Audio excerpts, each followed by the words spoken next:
Muchas gracias por la oportunidad de presentar aquí, Maribel, en primer lugar.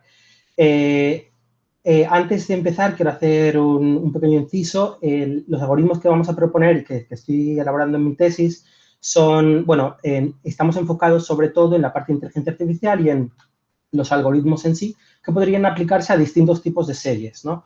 Pero sí que es verdad que el marco de aquí, digamos, el dominio de aplicación, tanto en la presentación como en la tesis, va a ser en finanzas. Entonces, la presentación se va a estructurar de la siguiente manera. Primero voy a empezar con una pequeña introducción, el síntoma y casos del problema, una evidencia empírica y lo importante y beneficios de resolver este problema. Luego, los objetivos, metodología, las técnicas que utilizo y el estado de la investigación, qué publicaciones tenemos y qué es lo que hemos hecho hasta ahora. Y luego, por último, el impacto. Entonces, en cuanto, bueno, voy a introducir esto más o menos, es decir, me pilla bastante bien el tema porque, bueno, ahora mismo, debido a pues, la crisis sanitaria que hemos tenido este año, estamos en un momento, digamos, de que desgraciadamente parece que puede empezar lo que es otra crisis financiera, ¿no? Si no estoy empezando ya. Las crisis financieras son algo que están conocidos, que, bueno, ya pasó hace unos 12 años también.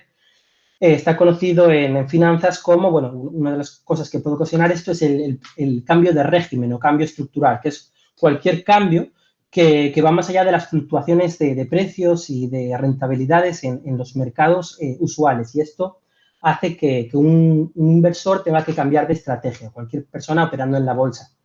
Bueno, hubo un señor de apellido Munich que en el año 2011 publicó en Scientific Reports un artículo en el que era capaz de estudiar, estudió los precios de distintos assets de la economía estadounidense desde los años 90 hasta el 2010 y pudo ver cómo había correlaciones entre distintos años y entre distintos, digamos, entre distintas empresas y entre distintos símbolos de mercado en años que compartían patrones, por ejemplo, crisis financieras. Por ejemplo, había patrones de la crisis que después de lo que pasó en las Torres Gemelas en 2001 en Estados Unidos que se repetían luego desde el 2007 al 2008. Entonces, esta persona pudo identificar una serie de 8 estados financieros donde, por ejemplo, en la captura que veis aquí, el sexto estado se repetía tanto en la crisis de 2001 como en la crisis de 2008.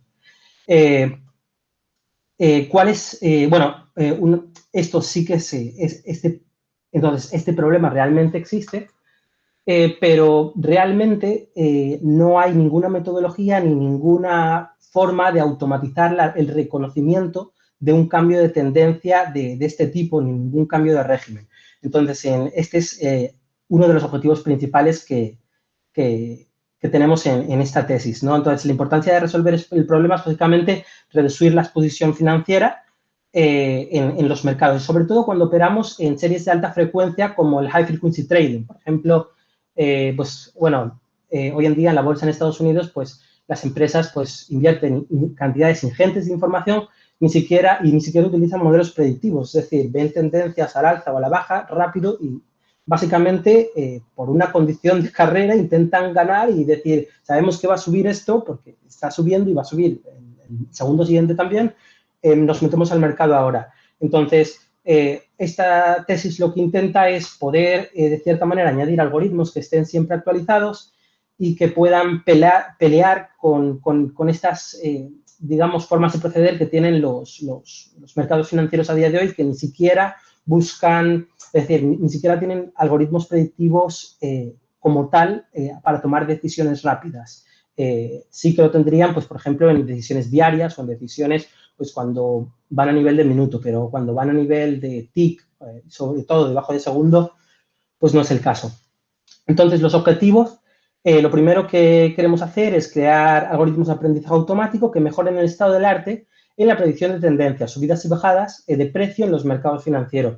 Luego queremos adaptar técnicas del estado del arte para que también predizcan este tipo de cambios estructurales y entonces poder ser, pues, digamos, resilientes un poquito a las crisis financieras o poderlas detectar a tiempo o decir, espera, que el modelo que tenemos hay que cambiarlo.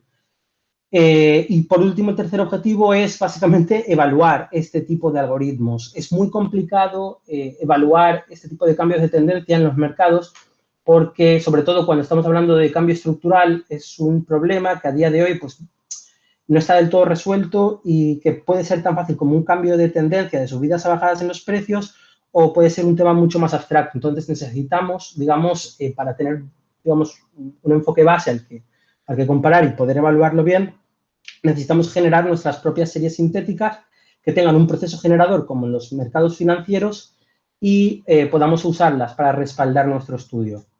Entonces, ¿cuál es la metodología? Bueno, lo primero que hicimos en una fase inicial del primer año, es decir, ahora mismo estamos en el tercer año de la tesis, aunque es una tesis a tiempo parcial, empezamos con el estudio del arte relacionado tanto a las partes de análisis técnico en los mercados financieros y estrategias de trading, como a los algoritmos de aprendizaje automático utilizados en las series temporales financieras. A partir de aquí empezamos con el desarrollo de nuevos algoritmos de aprendizaje automático para series temporales financieras y ahora nos encontramos en una tercera fase que es la evaluación de estos algoritmos y herramientas para poderlos evaluar y simuladores, como bien he dicho. Entonces, ¿qué técnicas utilizamos? Si bien en las finanzas se suelen utilizar técnicas de series temporales, la mayoría de estas pues no funcionan muy bien cuando tenemos una cantidad ingente de datos y luego, además, entonces, lo que se suele usar en dichas series son algoritmos de aprendizaje automático, pues los de toda la vida, pues puedes tirar de ensembles, puedes tirar de cosas como random forest, redes neuronales. El problema de estos algoritmos es que si estás lidiando con datos estacionarios, necesitas reentrenarlos.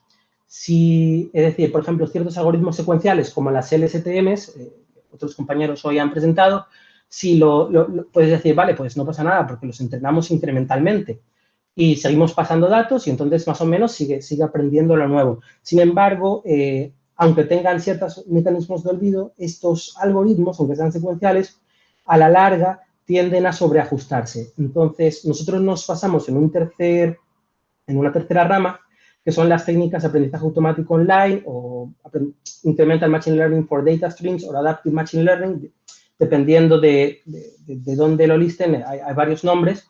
Incluso Evolving Intelligent Systems, en muchos casos abarcan lo mismo, que básicamente son mucho más escalables porque están pensados para data streams, tienen políticas de olvido que básicamente te garantizan que siempre están adaptados al momento actual del mercado y permiten lidiar con lo que se denomina concept drift. ¿Qué es un concept drift? Pues básicamente es lo que se conoce en el estado del arte de aprendizaje automático como un cambio de tendencia, en este caso. Es cualquier cambio de mapeado entre el conjunto de atributos, del espacio de atributos y el target que quieres predecir, es decir, la clase o la etiqueta, que hace que tengas que cambiar de modelos o que tengas que reentrenar tus modelos. Entonces, hay varios tipos de concept drift, dependiendo de la velocidad de estos. Pueden ser abruptos, graduales, y estos suelen ser debido a la no estacionalidad de estas series, aunque también se pueden reflejar estacionalidades en estas series, como lo que mencionábamos antes de la investigación esta que vio que había estados que se repetían en distintas crisis financieras. Esto sería lo que se denomina un cambio de concepto recurrente, que es básicamente pues, una estacionalidad, pero dentro de lo que son las no estacionalidades.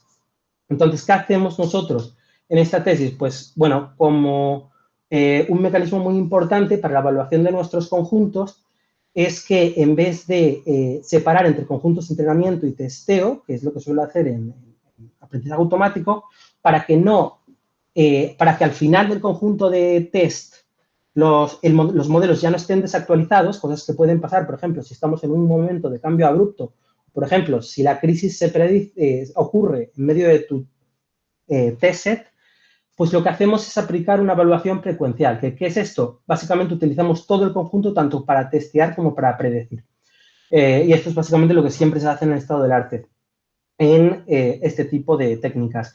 Cada vez que recibimos un nuevo bloque de datos o un nuevo conjunto de entrenamiento, primero lo que hacemos es testar con él, es decir, predecir, vemos qué error hay, ya lo guardamos y luego lo usamos para entrenar. Una vez hemos entrenado con él, pues vamos al siguiente bloque de datos, lo usamos también para predecir, guardamos el error y lo volvemos a usar para entrenar y así sucesivamente. Y esto nos garantiza que siempre a la hora de testar o a la hora de predecir, nuestro modelo está completamente actualizado y sin posibilidad de sobreajuste porque siempre testamos antes de entrenar.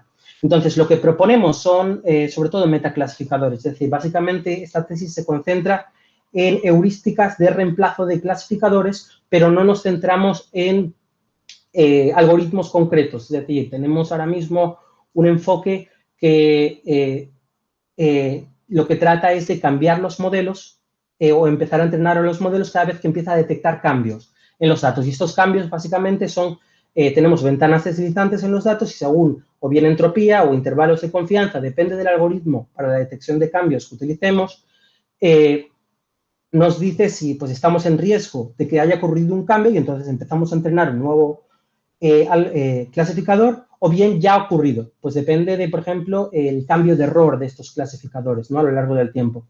Entonces, pues eso, tenemos básicamente una especie de framework que lo que se trata es de cambiar los clasificadores pues cuando no están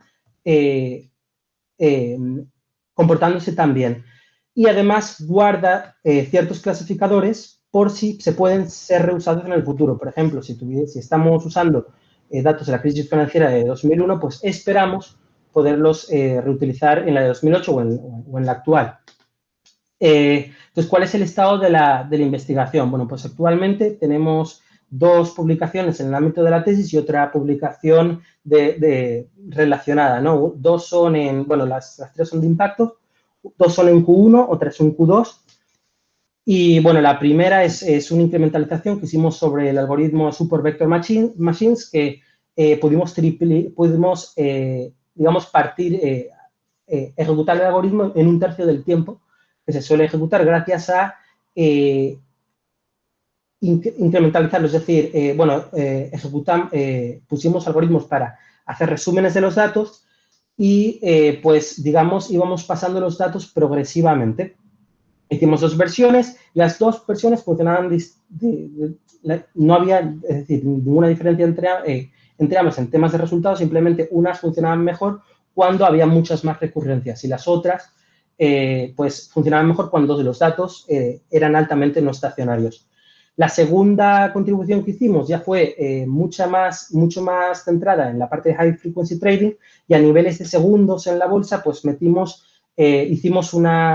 digamos, una versión online para Adaptive Random Forest, para algoritmo de Random Forest, que tenía digamos, histórico de clasificadores y cuando pues no se comportaba un clasificador de la forma adecuada, lo guardábamos ahí y luego lo podíamos ir reutilizando. Entonces, en este paper sí que pudimos ver momentos en los que se notaba que había un cambio en la bolsa dentro del mismo día. Entonces, dentro del mismo día podíamos tener incluso decenas de modelos distintos y podíamos mejorar a muchos otros algoritmos del estado del arte prediciendo subidas y bajadas en la bolsa. Bueno, aparte de esto, eso, como comenté, teníamos otra publicación en Revista de Impacto que era, pues, también prediciendo subidas y bajadas en criptomonedas. Para esto utilizamos LSTMs, no era con algoritmos incrementales y por eso no es parte de la tesis como tal. Y luego, además, tenemos el último punto, que es el trabajo en marcha actualmente, que son estos mecanismos de evaluación para decidir para, digamos, evaluar si estamos cambiando al estado de mercado que corresponde, ¿no? Es una técnica que ya utiliza de otros algoritmos, como algoritmos de clustering, de aprendizaje no supervisado, para ver cuál podría ser el estado actual de mercado y tener algoritmos para cada estado, digamos, clasificadores para cada tipo de estado de mercado. Pero bueno, eso es trabajo en marcha. Entonces, ¿cuál es el trabajo de este impacto? Bueno, si nos fuera muy bien, podríamos tratar de mejorar este tipo de malas prácticas a día de hoy en High Frequency Trading y que empezaran a utilizar ya algoritmos que tuvieran heurísticas más avanzadas para, en vez de, digamos, tener estas metodologías que implican estas, digamos, condiciones de carrera en las inversiones. Y luego, estos algoritmos son mucho más escalables, no necesitan ser entrenados, entonces implican que, bueno, las empresas podrían ahorrar muchísima energía, entonces esto sería una reducción en gastos Y, bueno, también es bueno para el medio ambiente. Además, esto tendría ahorro en costes de almacenamiento, porque si exclusivamente necesitan guardar los datos para reentrenar el modelo, esto ya no ocurre. Además, tenemos algoritmos que son capaces de, bueno, son mucho más resilientes a crisis financieras y pueden detectar oportunidades que ocurren dentro de un mismo día y que no podrías si tienes que reentrenar el modelo cada día, porque al final del día el modelo está desactualizado. Entonces, no sé cómo he ido de tiempo realmente, yo espero que más o menos bien. Estas son las referencias y, bueno, sí, bueno, de hecho, sí, los últimos tres son nuestros artículos.